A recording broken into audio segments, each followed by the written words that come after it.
Kelly Blatnick with Blatnick Law here to discuss statutes of limitations in the state of Nevada. Statutes of limitations set forth the amount of time a party or a claimant has to file a claim prior to that claim essentially evaporating, disappearing, and going away. If you don't file within the statute of limitations, there is no subject matter jurisdiction. Subject matter jurisdiction is something that may be raised at any point in time, including after an appeal. So it's important to file before the statute of limitations in your matter expires. In Nevada, NRS Chapter 11, Section 190 covers the period of limitations. And I would always tell you, go to the statute if you're looking for specific information about your claim as to what the claims are. This is just a generality. And the statute of limitations are broken down in 6, 4, 3, 2, and 1 year as to how it's broken up.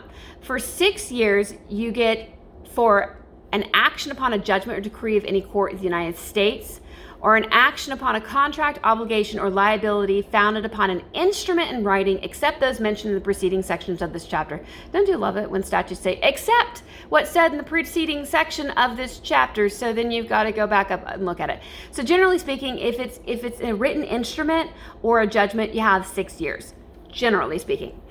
4 years is an action for an open account for goods, wares, and merchandise sold and delivered, an action for any article charged on an account in the store, an action upon a contract, obligation, liability not found in an instrument or writing, and action against a person alleged to have committed a deceptive trade practice. So a lot of it's going to come with your 4 years is the general debt. Credit card debt, other debt, you bought something, you didn't pay for it, generally 4 years. Within 3 years, the statute of limitations for an action upon a liability created by statute other than penalty or forfeiture. This would be the NRS 116, a lot of the HOA foreclosure issues for wrongful foreclosure and stuff. But I'm going to just counsel you to be very cautious as to what that statute of limitation is, and that statute of limitations are new or should have known. Other actions that are within 3 years are waste of trespass to real property, an action taking, detaining, or injuring personal property, including damages to livestock, and an action for relief on the grounds of fraud or mistake, and an action for damages sustained by a financial institution or other lender because of its reliance on certain fraudulent conduct of a borrower. So a lot of things fall in the 3-year category. For 2 years is an action against a sheriff or constable for what they did in their official capacity. An action upon a statute for a penalty or forfeiture where the action is given to a person or the state or both, except when the statute imposing it prescribes a different limitation. So what that means is that if the statute that you're referring to in and of itself prescribes the statute of limitations, that one governs. Libel, slander, assault, battery, false imprisonment, or sedition, all 2 years. An action against a sheriff or officer for the escape of a prisoner is 2 years.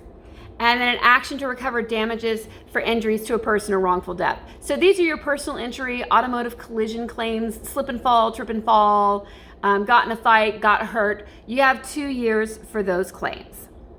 And then you only have 1 year, an action against an officer or officer de facto to recover goods, wares, merchandise, or other property seized by the officer in his or her official capacity as tax collector, and then it goes on and on and on. So essentially, if the government takes your stuff, you have 1 year to demand it back. But I think that at least with clients that I'm seeing, the ones they're worried about are the personal injury cases, libel, slander, battery, false imprisonment. Those are 2 years. So keep in mind when you're going to discuss whatever your issues are with your attorney that there will be a statute of limitations, and you'll need to understand where your claims lie. And there are different types of claims, like there's a physical injury, there's a negligent infliction of emotional distress. There are a lot of things. So definitely look at the statute. It's NRS Chapter 11, Section 190. And also discuss with your counselor or your attorney as to what claims you have and whether or not they fit neatly in one statute of limitations or another. And be sure that you file prior to the expiration of the statute of limitations.